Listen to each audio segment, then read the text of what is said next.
गायत्री महामंत्र एक बार मेरे साथ दोहराओ। ओम भूर्भुवः स्वः तत्सवितुर्वरेण्यं भर्गो देवस्य धीमहि धियो यो नः प्रचोदयात्। कल बहुत प्रयास अपनी तरफ से ये किया गया कि आध्यात्मिकता की वास्तविकता आपको समझने का अवसर मिले।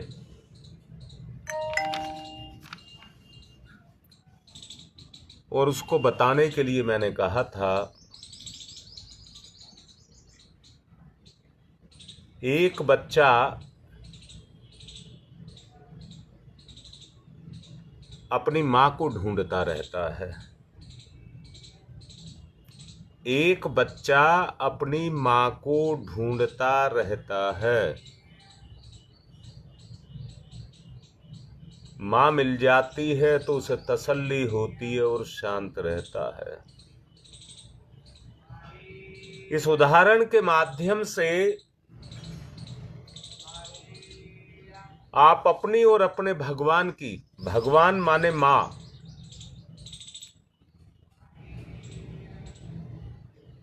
मां की स्थिति और बच्चे की स्थिति से आप भगवान की और भक्त की स्थिति को समझ सकते हैं।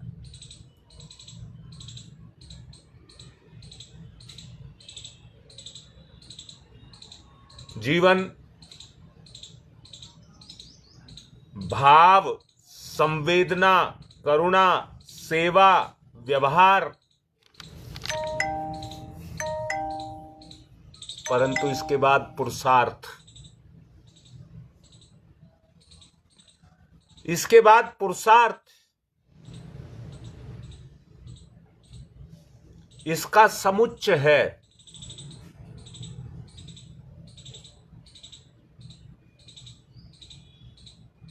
बड़ा गहराई तक सोचा, समझा, देखा गया। भगवान को ढूंढने का प्रयास किया गया।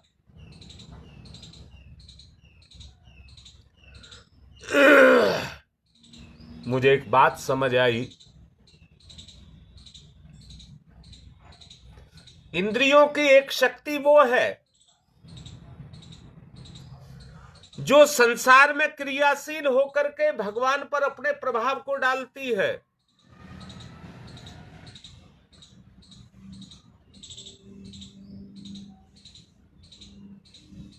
वो प्रभाव अच्छा और बुरा हो सकता है।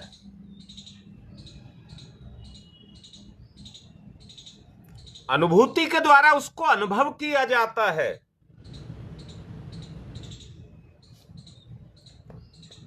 अब शब्द समझ लेना, अंतरात्मा बोलती है।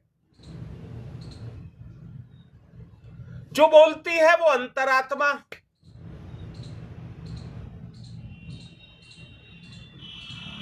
दोबारा बोल रहा हूं, जो अंदर से प्रेरित कर रही है वो अंतरात्मा।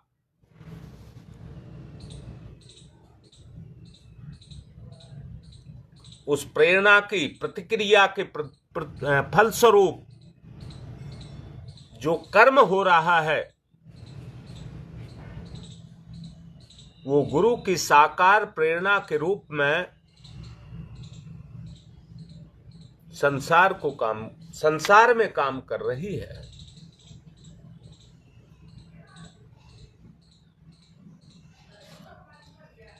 कैसा अद्भुत संसार है, निराला है।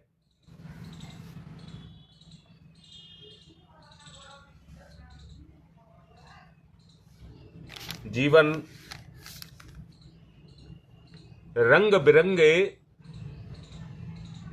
रंगों से रंगा हुआ है। इंसान के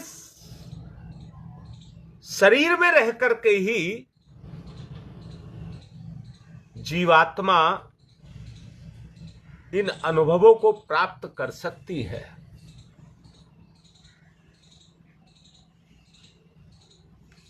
कल बड़े अच्छे से प्रयास किया गया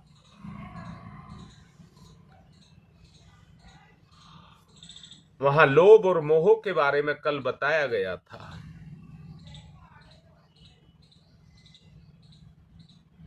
मैंने कहा अब अवतरण कह रहा हूं, शब्द लगा रहा हूं, अवतरण भावना का। आपकी चेतना पर भावना का अवतरण।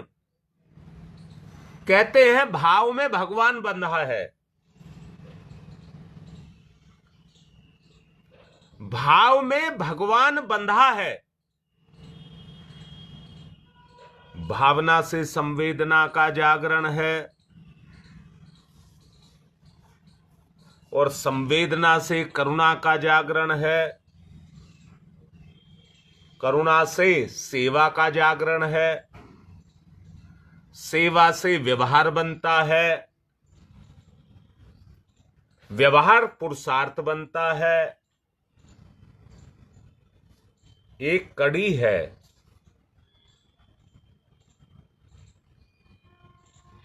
सुना है इंद्रधनुष में 7 रंग होते हैं।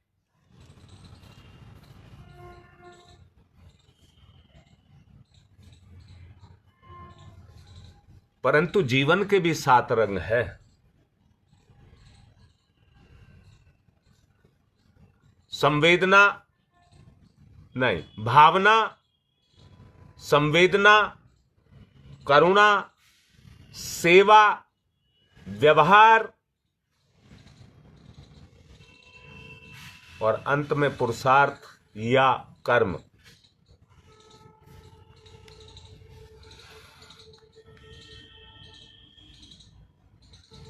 आज के समय में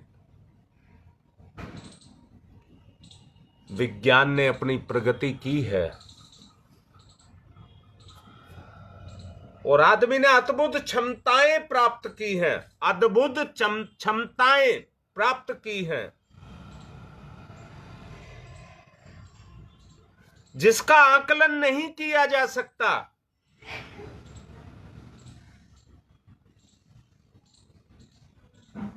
परंतु उन 7 रंगों को खो गया। उसके वो जो 7 रंग थे वो खो गए।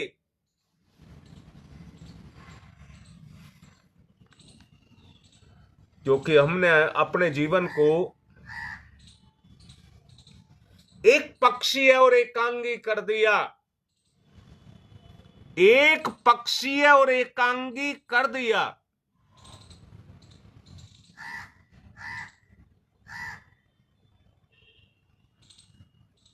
सचमुच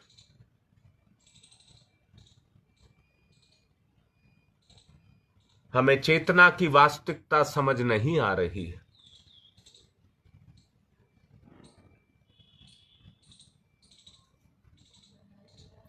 जीवन जितना यांत्रिक हुआ है,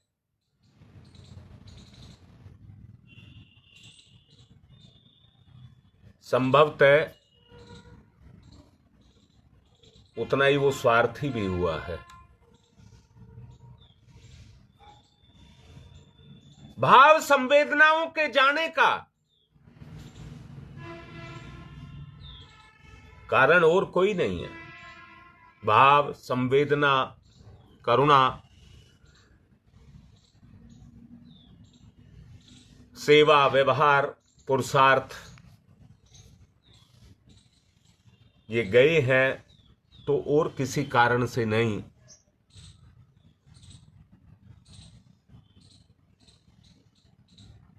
ऐसा नहीं है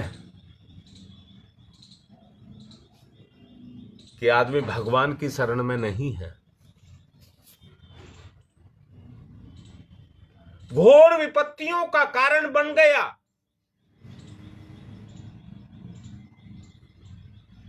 अंत में आदमी कहां जाता है? सवाल है मेरा, अंत में आदमी कहां जाता है?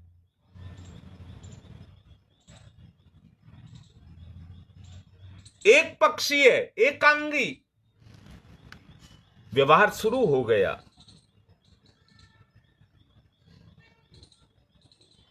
जिसके कारण अनेक तरह के दुख हमारे जीवन में पैदा होकर के हमारे जीवन को घेर लिया है। इस स्थिति में जीव कहां जाएगा?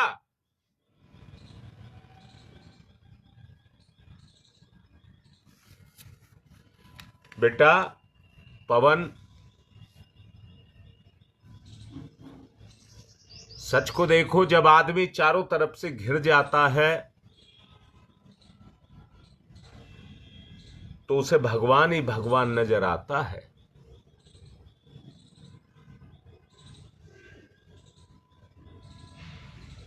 और आदमी वहीं जाता है, फिर कहां कहां जाता है? बताओ, लिखो बेटा, कहां जाता है फिर आदमी?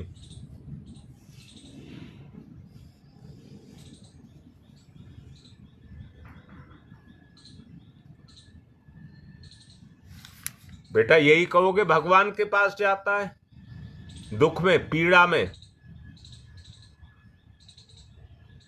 परंतु वो उतनी ही देर जाता है जितनी देर अंदर की पीड़ा है। और वो पीड़ा कम हुई, खत्म हुई, जैसे जैसे वो कम होती है वैसे ही वैसे वो दोबारा से अपने उस वास्तविक स्वरूप में लौट करके आ जाता है जिसमें वो है।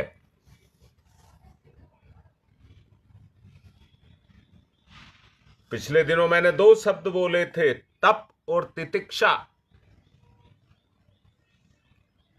हाँ बेटा, ये मैं भी यही बता रहा हूं, पर योगेश ये बताओ, वहां रुकता कितनी देर है? रीता बताओ, भगवान की शरण में रुकता कितनी देर है?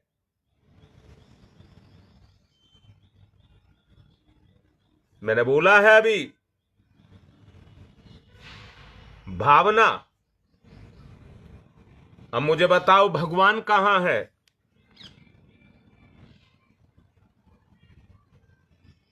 अगर आपके अंदर भगवान प्रवेश करे तो कैसे करे?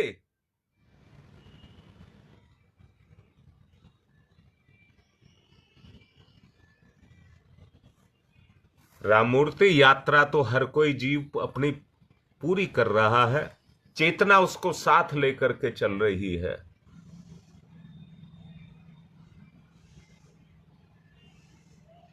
परंतु दिक्कत कहां आ रही है? जो कल आपको समझा रहा था, माया मोह की बात समझा रहा था,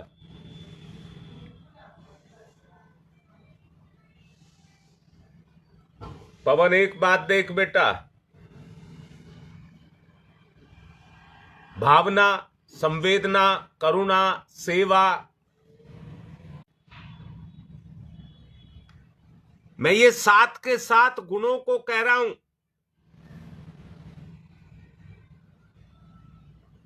ये 7 गुण क्या हैं?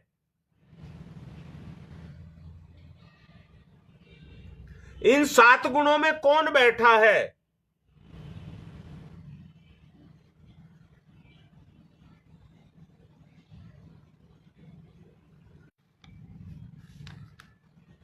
मैं ये कह रहा था बेटा, सुदेश जो तो लिख रही है, अरे ये तुम्हारे ही तो ऊपर है कि तुम अनुभव कैसा कर रहे हो। अनुभव तुम कैसा कर रहे हो ये तो तुम्हारे ऊपर निर्भर है।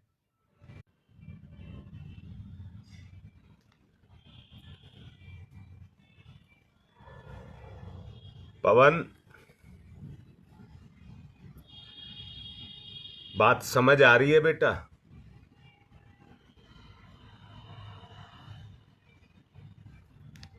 रीता, जो मैं बोल रहा हूं उस बात की गहराई समझ आ रही है, नहीं आ रही?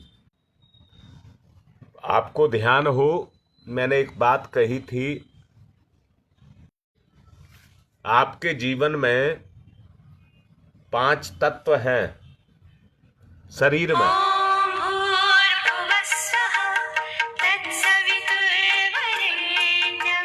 परंतु मैंने आपको ये कहा था, ये तन आपका 5 तत्वों से मिलकर के बना है। बोलिए, मानते हैं कि नहीं मानते हैं? चेतना के प्रभाव से या कहिए आत्मा के प्रभाव से उन 5 तत्वों के अंदर क्रियाशीलता आ गई। अभी 3 दिन पहले तुम्हारी मां गई है, शरीर तो वैसा का वैसा ही था, कुछ नहीं बदला था, केवल चैतन्य तत्व गया था। उसके कारण जो प्रतिक्रिया हो रही थी वो स्वयं का दायरा था, स्वयं का दायरा, स्वयं का दायरा। मैंने एक बात कहा था, इस अंतरिक्ष के अंदर जो व्योम छाया हुआ है, सारे तत्व इसी के अंदर हैं, पर इन सब पदार्थों के ऊपर एक चैतन्य सत्ता काम कर रही है। जो चेतन सत्ता काम कर रही है वो ही गति दे रही है।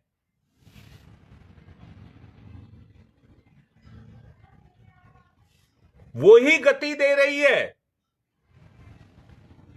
आप चेतना की तरफ चल रहे हैं या पदार्थ की तरफ चल रहे हैं?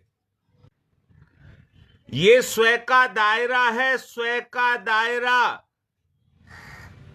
योगेश बेटा, इसी को परपंच भी कहते हैं जो तुमने लिखा है।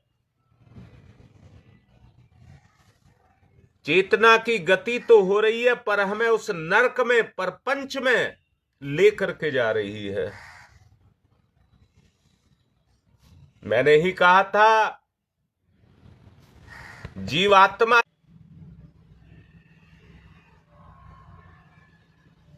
जीवात्मा इस संसार में उतना ही विस्तार करती है जितना आप मानते हैं। तुम्हारी मां चली गई, अब सांसारिक प्रभाव हट गया। बेटा, समझाने के लिए कह रहा हूं। अब तक चेतना पर जो स्वयं का दायरा था, जो संसार में, संसार के विकारों में, लोभ मोह काम क्रोध ईर्ष्या द्वेष में जो काम कर रहा था, वो दायरा बुलबुला फूट गया। अब आप अंदर से कैसा महसूस कर रहे हैं? ये चेतना का दायरा है। इसी की तुलना अपने स्वयं से करिए बेटा, किसी से नहीं ना। ये प्रेरक है, प्रेरणा के लिए है। इसी की तुलना अपने स्वयं के दायरे से करिए। मैंने कहा था, जब आप चैतन्य स्वरूप हो जाएंगे, यानी कि भाव, संवेदना, करुणा से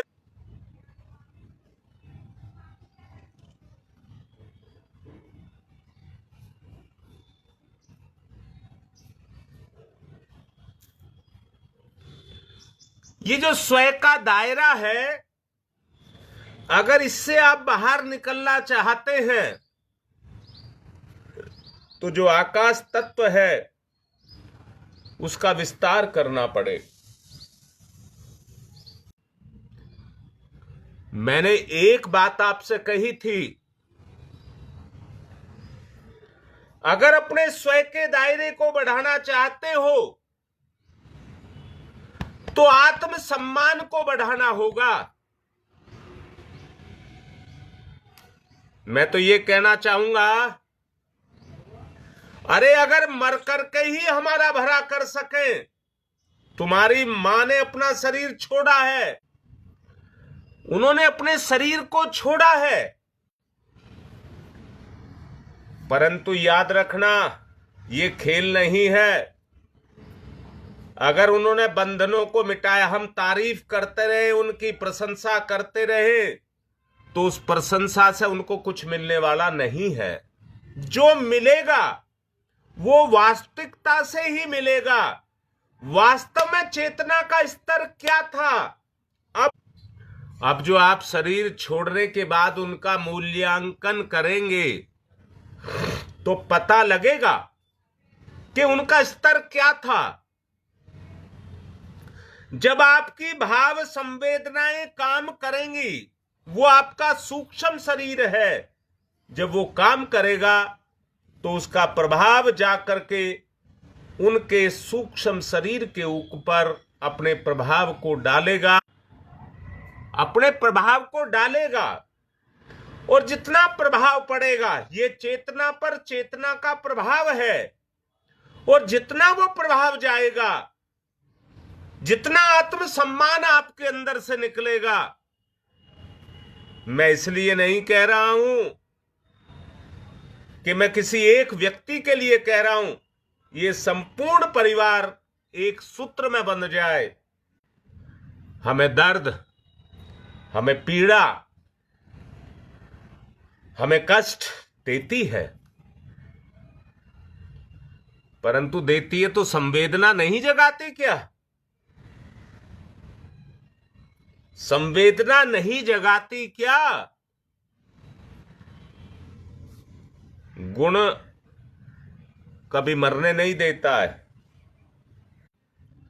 मैंने कहा है, गुण कभी मरने नहीं देता है। कहीं किसी भीड़ में भगदड़ मच जाए, देखिए कैसी बात कह रहा हूं, कहीं भीड़ में भगदड़ मच जाए तो जो कमजोर बूढ़े व्यक्ति, बच्चे होते हैं, उस भगदड़ में, धक्का मुक्की में वो गिर जाते हैं, संभाल नहीं पाते। परंतु उस धक्का मुक्की में जो संभल पाते हैं वो ताकतवर होते हैं। वो किसी के प्रति संवेदना नहीं करते। अपने पैरों से रोंदते हुए अपने आप को बचाने के लिए वो उनको कुचल करके मार देते हैं। वो उनको कुचल कुचल करके मार देते हैं। उस कुचलने का दर्द उन्हें नहीं पता लगता, परंतु पता उसको लगता है जो कुचला जाता है। जो कुचला जाता है वो दर्द को महसूस करता है, परंतु जो कुचलता है उसमें अहंकार काम करता है। वो किसी के दर्द को, किसी की पीड़ा को नहीं समझता। इसी से आपको अपना अनुमान अपने स्वयं के दायरे का लगाना चाहिए। ये संवेदना वहीं से जगती है जहां अपनापन होता है। अपनों के अपनेपन के दर्द को महसूस करें और उसके निवारण के लिए, उस दर्द को महसूस करने के लिए चेतना में उस सक्रियता को लेकर के आए जो उनकी पीड़ा को दूर कर सके। सचमुच अगर ऐसा हुआ तो आपके स्वयं के दायरे में परिवर्तन आने लगेगा। याद रखना, अपना स्वार्थी व्यक्ति जिसको आप अपना कह रहे हैं वो मोह है। वहां कोई लगाव नहीं है। दिन मत काटिए, मना कर रहा हूं, दिन मत काटिए। अपने अंदर की प्रेरणा को जागृत करिए। अगर इसको जागृत कर लिया तो आपके अंदर से, कल आपको बार बार कहूंगा, कल जो आपको समझाया गया था उस ऑडियो को बार बार चला करके देख लीजिए। मैंने कहा था उस समय तुम्हारी मां की अस्थियां मेरी गोद में थीं, जो भाव फूट रहे थे, पूरी जिंदगी का एक सपना सामने से गुजर, बहुत सारी लाचारियां उस समय थीं जो सामने खड़ी थी। मैं ये कर सकता था पर कर नहीं पाया, ये कर सकता था कर नहीं पाया। मैंने कहा है आत्मा का विस्तार, आत्मा ही अपने विस्तार को अपने आप करती है। परंतु अब मैं समापन करूंगा, कल फिर समझाऊंगा, नेट गड़बड़ कर देता है। ओम तमसो मा ज्योतिर्गमय, तमसो मा ज्योतिर्गमय, तमसो मा ज्योतिर्गमय, असतो मा सद्गमय,